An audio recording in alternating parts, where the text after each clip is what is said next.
Hi everyone and welcome back. In this video, I'll take you along with me to Lancaster, Pennsylvania, where we had a chance to visit a few friends and families in the area. I also took a moment to share with you a little bit about the famous Sight and Sound Theaters, a place that brings the Bible to life in a powerful and creative way. And for the first time ever, I got to experience a buggy ride with our kind driver who introduced herself as Barbie. So stick around and enjoy this glimpse into the peaceful, faith-filled world of Lancaster, Pennsylvania. In the heart of Lancaster County, Pennsylvania, you find one of the most renowned Christian theaters in the world, Sight and Sound Theaters. Founded in 1976 by Glenn and Shirley Escherman, this theater was born from a desire to bring the Bible to life through powerful visual storytelling. What started as a small church slideshow has grown into a world-class experience, with massive sets, original music, and even live animals on stage. Years ago, I had the privilege of watching Moses and David here.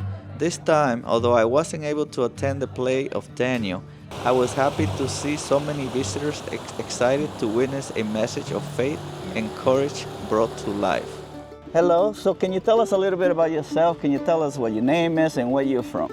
So my name is Christine Gishungwa. I'm originally from East Africa, Kenya. I don't know if you've heard of the country, Kenya. Yes, definitely. Yeah, that's where President Obama's dad was from. Yes. That's where I'm from. You're not related to Obama? No, I'm not related. I wish I should have lied, but no, I won't lie because I'm a Christian. So I've come here with my church. We came 60 of us to the Daniel play at Sight and Sound in Lancaster, and we are excited. It was such a blessing. I can tell you a little bit about the play if you want to know about the play. Sure. Your team, are they excited to go see this play? Yes, all 60 of them. We had children as young as 5 years old, all the way until one of our mummies or grandmas who's about 80 years old. So we had a whole group, 60 of us. And were you born in Kenya? Yes, I was. I was born in Kenya, raised in Kenya, and then we came as a family and we have resettled here for the last 30 years. I would say every people have what is their special trait. And so for like a lot of Africans, we were raised in very big family units. Family is very, very, very important. Culture is very, very important. The good thing with that is that material wealth is secondary. The important things that you cannot replace are primary. Now, this great nation of ours, the culture is beautiful, but it's different from the one of Africa. Okay. And so that's the reason why sometimes people say we are very happy. I would say because, sometimes you're reminded that the happiness should come from the relationships with people. Correct. So when you're loved, you're very happy because you're loved by your whole family, by your cousins, we are raised together. And so that's very important. Yeah, you have a strong identity. Yes, it is. Very, very strong identity and very strong also religious background. For us, religion is very important. We were raised knowing there is a God, the God loves you, and you have to love him back. You have to give back to him because he gave you everything. Great. Even this land we are standing on is because God agreed to let you be here. You could have been anywhere, you could have already died. But we bless the Lord that we saw today. And even we bless the Lord that I met you and your channel and your followers. So, we are blessed. Were you born in a Christian family? Yes, I was. Great. And what is there a lot of Christian in Kenya? Yes. It's a high percentage? Yes, we are like 60%, and then those are the religions. Wow. There's a big also Muslim population, and then those other little indigenous religions, but majority is Christian. Maybe we have to take on a trip to Kenya sometime. Yes, please. Thank you so much. Come. I love the attitude. Thank you so much. Blessing God bless and you. Enjoy. Thank you. Enjoy the show.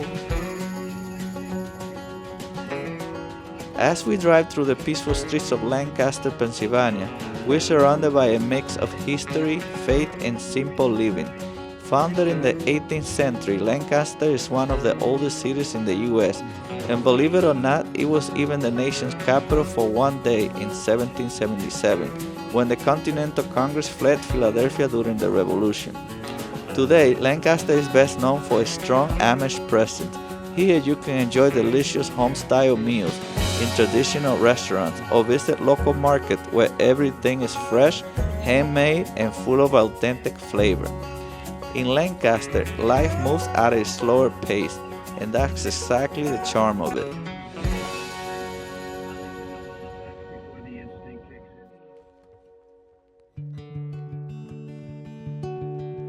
And now we invite you to listen to someone who knows Lancaster like few others.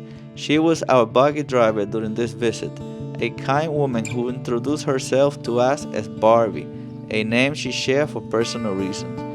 Born and raised here in the heart of Amish Country, she graciously answered our questions and gave us a glimpse into a way of life centered on faith, simplicity, and community. Let's listen to her words.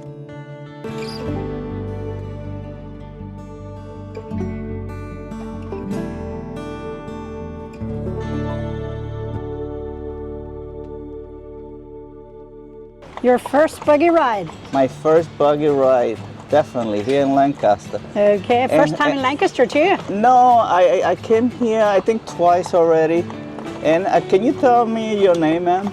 My name is Barbie. Barbie, thank Barbie. you for taking me around today. And our horse is Charlie. And my name is Juan. Oh, the horse is Charlie. The horse is Charlie. And he's a good boy? He will be taking us, yes. Okay, great. Thank you so much for allowing me to record today. You're welcome. Electricity everybody uses, right? No, No? no, we try and stay away from electricity. That's Okay. an Amish home, that doesn't have electric. That doesn't have electricity. Señor, esa casa no tiene electricidad, es una casa Amish. So most Amish do not use electricity then. No, we try and stay away from that. There's a lot of homes being bought that weren't Amish. And it seems that a lot of those people just lived electricity in. Oh, use it. okay. But we don't want that. We try and stay away from electricity. Oh, okay. What is the main reason to stay away from electricity? Just to stay back on a slower pace. Oh, okay, okay. And that was our forefathers that got, they got together and they decided what we want and what we don't want. So that was way back, way before my time, that was one of the Amish rules.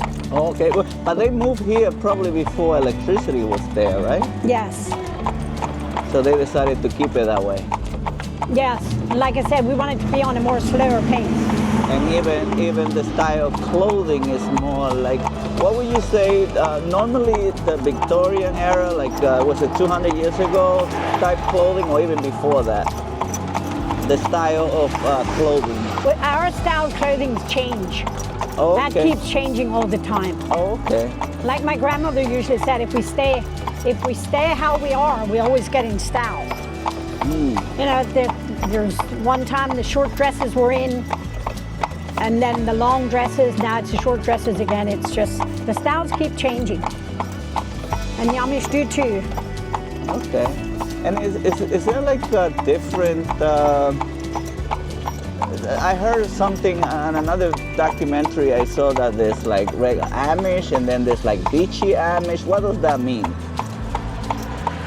But it's the Mennonites and Oh, the Mennonite. Amish, yeah. Mennonites and Amish. And what is the main difference between Mennonites and Amish? Well, the Mennonites can have the electricity, Oh, and their okay.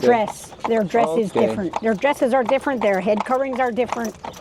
Oh, So okay. that's the difference. when I say beachy Amish, is that a derogatory term? I should not say that? No, there are beachy Amish. Oh, okay. And it's okay to say that? Yeah. I don't want to be rude or No, anything. there are beachy Amish. They're Mennonites. There's Team Mennonites, Black Bumpers. There's a lot of different Mennonites. And Mennonites, there are a lot of different traditions or different groups, right? Because some of them are all the way out there in the jungle, like, right? Some of them stay totally out of the way. Okay. What would you say your descendants from somewhere in Europe, right? Originally from Germany mostly? Germany, Switzerland, wherever we came from, I'm not sure. And Switzerland is definitely a beautiful land. Yes. Do they organize trips to go back and see the original land? Yes. Wow. Yes. There's always people traveling. That must be nice. Yeah, we can get our taxi drivers to take us places if we want to go see things. Oh, okay, that's okay to do. But we have horse and buggy for our transportation, so we try and stay within the area. Okay. So it's okay to fly an airplane and things like that? No, not unless it's medical, for medical health reasons. Oh, okay. So Then do we you can. normally take a ship? No, a driver, bus, van, whatever, So how taxi do you driver. get to Germany then if you want to go see the land? Well, if they want to go to Germany, my sister went with her daughter and her son, and they flew. They went by airplane. That was for medical health reasons. Oh, okay. So that's okay. So that's okay, yeah, to do that. And as far as medical reasons, I hear the Amish do not take insurance from the government at all, right? No. Wow. No, we don't. That's very, very strong belief. It takes a lot to do that. Well, I we have try and work to make our payments. Correct. We believe in working. But even buying insurance, you're not allowed to buy your own insurance either. No, Oh, wow. no. Since you don't use technology, then there's no boiler, it's just coal, it's just wood. Coal, wood, or gas. Oh, gas We is can okay. have, we can have the gas. That's much more comfortable than just wood. I like that. I like the wood heat though. We had a fireplace, and that's very cozy heat. It just probably make you feel more like spiritually at peace. Yeah, with the crackling of the wood, and yeah, it's just just peaceful. Real winter. Yes. Yes, we like our cold winters to get our fireplace and our stoves are going. In some sense, I envy that. I changed the camera angle a little bit so people don't get bored. So I guess I'm coming on a little bit with you. But would you say that most Amish are more happier? There's not a lot of depression going on, mental health issues in the Amish community. We have that too. You have that too, We have but it's that. probably less pronounced than outside. Well, it's just different. We still believe strongly in God. And if somebody gets depressed, we try and help them in that way. Yeah, we have that among our people too. Oh, okay. I mean, it's okay. With social media, I would think that it happens more often because, like, teenagers, they want to get those likes. They share a picture, and if nobody likes the picture, they feel down. They feel depressed sometimes. Really? So yeah, that's a more troublesome out in the secular world. That's why we try and stay away from the cell phones, Correct. Yes. so we don't have to get into things like that. We have enough everyday problems, and to let ourselves into problems like that. That's why we try and stay away from the cell phones. So when it comes to like what I'm doing right now, you are okay with me recording and asking you questions, but most Amish would not be okay with that? No, No. Why would that be? that's a good question. That's a good question. I don't know. Some Amish would totally refuse to have their picture taken, Oh, where okay. some don't mind. We don't go tell people to do it. It's just a difference in people. Oh, okay. Is it something with the Christianity belief in Could be. With no image?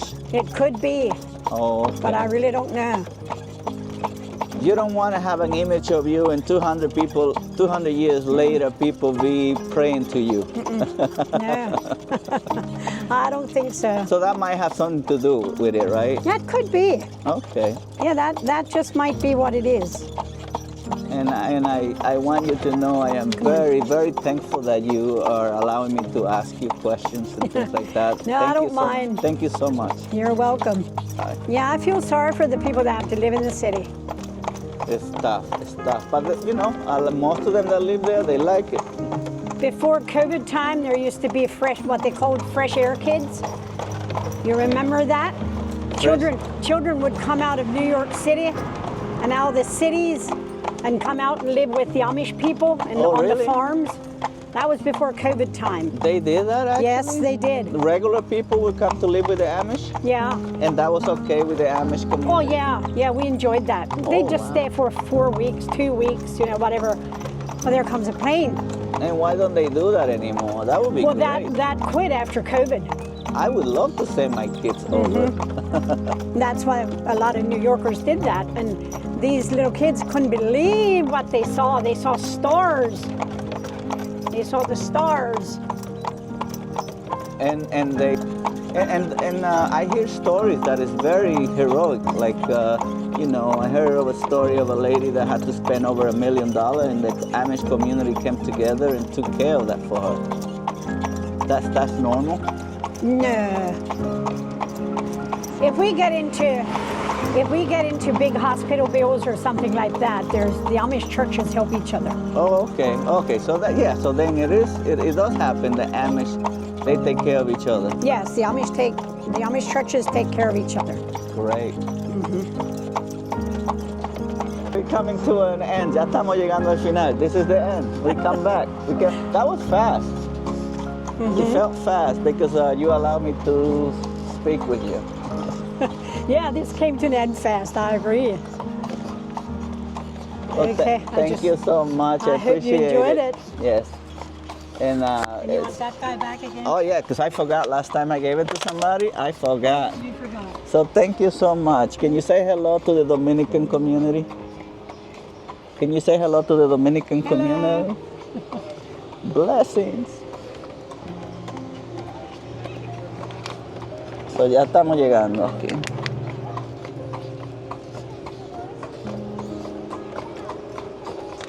Thank you, Barbie. Yes, you're welcome. And thank you, Charlie.